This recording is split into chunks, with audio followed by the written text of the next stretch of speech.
Hello बच्चों, क्या हाल चाल है आप लोगों का। उम्मीद है कि आप लोग ठीक ठाक होंगे। जैसे कि आप लोग जानते हैं कि हम आप लोगों को डेली एक हिंदी का गद्यांश जो कि जवाहर नवोदय विद्यालय के लिए बहुत ही महत्व रखता है। आपके जवाहर नवोदय विद्यालय में 4 गद्यांश पूछता है, जो कि एक गद्यांश 5 नंबर का होता है, टोटल 20 नंबर बनता है। तो कल हम नहीं ला पाए थे किसी कारणवश से, आज हम नेक्स्ट पार्ट लेके आए हैं हिंदी के गद्यांश, जो कि बहुत ही ज़्यादा महत्व रखता है। तो चलिए हमें समय न खराब करते हुए शुरू करते हैं, अपना गद्यांश पढ़ते हैं। तो देखिए, कह रहा प्राचीन काल में मानव को कपास और कपड़े के लिए कताई बुनाई का ज्ञान नहीं था, इसलिए वह वृक्षों की छाल और पत्तों से अपने शरीर को ढक लेता था। वृक्षों की डाल पर, वृक्षों के नीचे या किसी पर्वत की ओट में सो जाता था। क्या करता था? सो जाता था। समय बीतने पर मानव ने अपनी सुरक्षा और सुविधा की बात पर विचार किया। एक दिन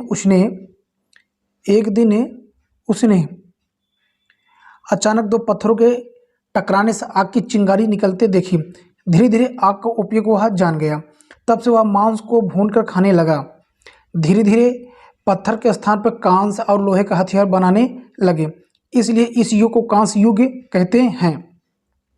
इस युग में मानव ने खेती करना भी सीख लिया। कालांतर में पहिए का आविष्कार हुआ। वस्तुतः यह विश्व का सबसे बड़ा महत्वपूर्ण आविष्कार था। इसी के कारण मोटर रेलगाड़ी,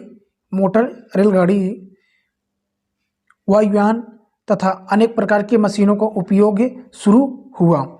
एक बार फिर से हम इसको रीड कर देते हैं आपके ये गद्यांश से। देखिए, कह रहा है कि प्राचीन काल में मानव को कपास और कपड़े के लिए कताई बुनाई का ज्ञान नहीं था, इसलिए वह वृक्षों की छाल और पत्तों से अपने शरीर को क्या करता था? ढक लेता था। किससे ढक लेता था? वृक्षों की छाल और पत्तों से। अब फिर क्या, कौन से काल में? प्राचीन मानव को कपास और कपड़े के लिए कताई बुनाई का ज्ञान नहीं था। किस काल में? प्राचीन काल में मानव को कपास और कपड़े के लिए कताई बुनाई का ज्ञान बिल्कुल नहीं था। किसका ज्ञान नहीं था? कपास और कपड़े के लिए कताई बुनाई का ज्ञान नहीं था, कताई और बुनाई ज्ञान नहीं था। इसलिए वह अपने शरीर को कैसे ढक लेता था? वृक्षों की छाल और पत्तों से अपने शरीर को क्या कर लेता था? ढक लेता था। वृक्षों की डाल पर, वृक्षों के नीचे किसी पर्वत की ओट में सो जाता था। कहाँ पर? प्राचीन का जो आदि मानव थे, कहाँ पर सोते थे? वृक्षों की डाल पर, वृक्षों के नीचे या किसी पर्वत के ओट में सो जाता था। समय बीतने पर मानव ने अपनी सुरक्षा और सुविधा की बात पर विचार किया। जैसे जैसे समय बीतता चला गया तो उस इंसान के अंदर, जो आदि मानव रहते हैं, उनके अंदर थोड़ा दिमाग आने लगा, और फिर वो अपने सुरक्षा और क्या बोलते हैं, सुविधा की बारे में सोचने लगे। मतलब घर बना के रहने लगे, बदन में अपने कपड़ा पहनने लगे। ठीक, तो आगे देखिए क्या कह रहा है। सुविधा की बात पर विचार किया। एक दिन उसने अचानक 2 पत्थरों को टकराने से, कितने पत्थरों को? 2 पत्थरों को टकराने से आग की चिंगारी निकलते देखी। 2 पत्थर को उसने टकराया तो क्या निकला? आग की चिंगारी निकली। धीरे धीरे आग को उपयोग वह जान गया। कौन जान गया? आदिमानव लोग। तब से वह मांस को क्या करके भून कर खाने लगे। धीरे धीरे पत्थर के स्थान पर कांस्य और लोहे के हथियार भी बनाने लगे। किसका हथियार बनाया उन लोगों ने? कांस्य और लोहे का हथियार बनाए। ध्यान रखिएगा। आप पे मैं आपसे बोला हूं ना कि जो बातें आपको इंपॉर्टेंट लगेंगी उसको क्या करिए? पेंसिल से अंडरलाइन कर दीजिए। ये तो भाई हम लोग ऑनलाइन इस पर डिजिटली रूप से पढ़ा रहे हैं। आपको जो ऑफलाइन पेपर होगा वहाँ आपको बुकलेट मिलेगी, तो उसमें आप अंडरलाइन कर सकते हैं, और सामने आपको क्वेश्चन भी रहेगा। अभी तो क्वेश्चन हम जब स्क्रॉल करेंगे तब दिखाई पड़ेगा। इसलिए इस युग को क्या कहा जाता है? कांस्य युग। किस युग को? आदिमानव वाला युग, जब वो उसको ज्ञान नहीं था कि मांस को भून के खाना है, आग की खोज नहीं कर पाया था। ठीक है, क्योंकि उसमें से किसी खोज, बाद में इन लोगों ने किसकी खोज कर ली? कांस्य और लोहे की। ठीक है, इसी युग में मानव ने खेती करना भी सीख लिया। कांस्य युग में मानव ने क्या सीख लिया? खेती करना।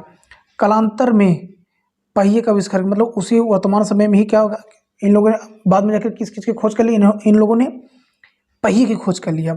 वस्तुतः यह विश्व का सबसे महत्वपूर्ण आविष्कार था। विश्व का सबसे महत्वपूर्ण आविष्कार कौन सा था? पहिए की खोज। इसी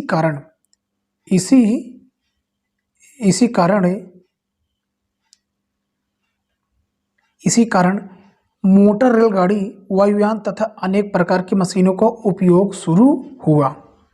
तो बच्चों, अब हम लोग चलते हैं अपने क्वेश्चन की ओर, देखते हैं। उम्मीद है आप लोगों को बहुत ही सिंपल, ये गद्यांश बहुत कठिन नहीं है। करके प्राचीन काल में मानव कहाँ सोता था? तो कहाँ सोता था बताइए? वृक्षों के नीचे, झोपड़ी में, पहाड़ों पर, नदियों के किनारे। देखिए बच्चों, हमने आपसे क्या बताया है कि जो बातें आपको गद्यांश में दी है वही पकड़िए। भाई न झोपड़ी बात आई है, फिर बोल रहा कि वृक्षों के नीचे, पहाड़ों पर, पहाड़ों पर नहीं, पहाड़ों के नीचे बोला था। नहीं, आप इसको देखिए, यहाँ पर कह रहा कि छाल और पत्तों से अपने शरीर को ढक लेता था, वृक्षों की डाल पर, वृक्षों के नीचे, पर्वत की ओट में, पर्वत की ओट में, पर्वत के ऊपर नहीं, पर्वत के आड़ का मतलब होता है उसके साइड में, वहां। तो आपका ऑप्शन कौन सा हो जाएगा? ऑप्शन ए आपका बिल्कुल सही होगा। ऑप्शन ए आपका बिल्कुल सही हो जाएगा। वृक्षों के नीचे आदि मानव लोग क्या करते थे? सोते थे। अगला क्वेश्चन आपका, आग का आविष्कार कैसे हुआ? जंगल में लगी आग से, दो पत्थरों के टकराने पर निकली चिंगारी से, दिया सलाई से, खोज और अनुसंधान से। तो किससे? ऑप्शन बी बिल्कुल आपका सही होगा।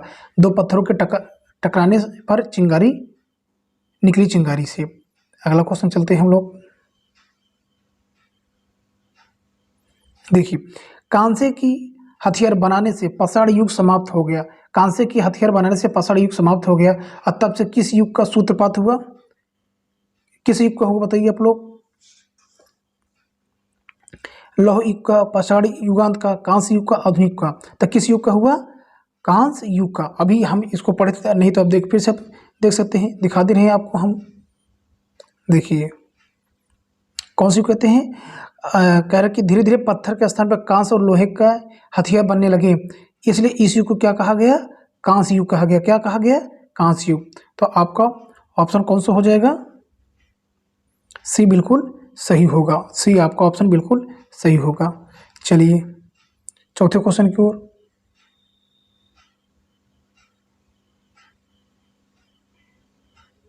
कह रहे कि मानव ने खेती करना किस युग में सीखा? मानव ने खेती करना किस युग में सीखा? पूर्व पाषाण काल में, पूर्व पाषाण काल में, पूरा पाषाण काल में, कांस्य युग में। तो किस युग में सीखा? ये आपके कांस्य युग में सीखा। किस युग में? कांस्य युग में सीखा। वहां पर ये बात लिखी है, दिखाएं आपको, देख लीजिए फिर से आप लोग। देखिए, कांस्य, इसी युग में मानव ने खेती करना सीखा। किस युग में? देखिए, इस युग को क्या कहा है? कांस्य युग। इसी युग में मानव ने खेती करना भी सीख लिया। तो ऑप्शन डी आपका बिल्कुल सही होगा। कौन सी युग? कांस्य युग में। चलिए अगले क्वेश्चन की ओर चलते हैं।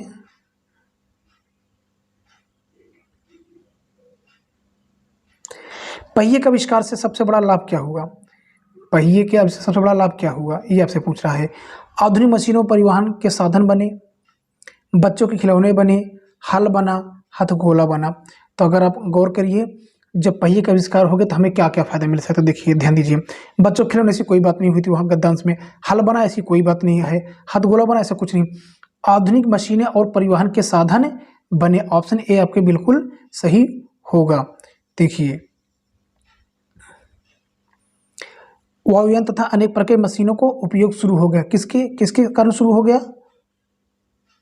देखिए, इसी कारण देखिए, वसुधा यह विश्व का सबसे बड़ा महत्वपूर्ण आविष्कार था। कौन सा? पहिए की खोज।